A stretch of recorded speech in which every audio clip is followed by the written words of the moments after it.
Guys, hari ni aku tak nak marah, tapi aku nak nasihat kepada netizen di luar sana, lagi-lagi budak-budak yang komen-komen dekat orang memang bodoh-bodoh. Aku tak marah, tapi aku nak nasihat korang, kalau korang nak ambil perhatian dan sebagainya, tolonglah janganlah komen-komen yang teruk. Komen-komen pasal agama ke, Islam ke, janganlah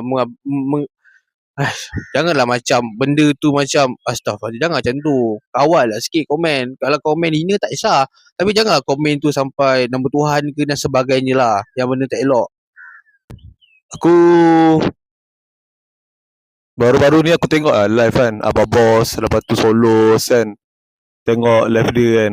Yang aku kan tengok live lah. Aku cuma tengok orang edit, lepas tu cut kan. Pasal baru-baru ni pasal orang give, lepas tu dia letak nama, aku tak nak sebut.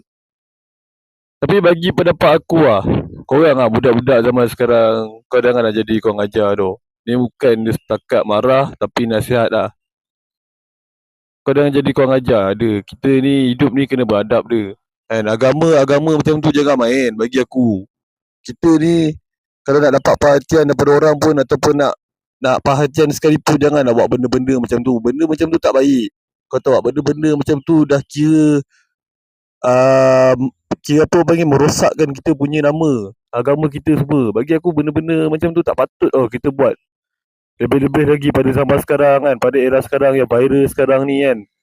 Kita janganlah buat benda-benda macam tu kan. Kita kalau nak perhatian sekalipun, biarlah dengan cara yang baik, dengan cara yang elok lah bagi aku.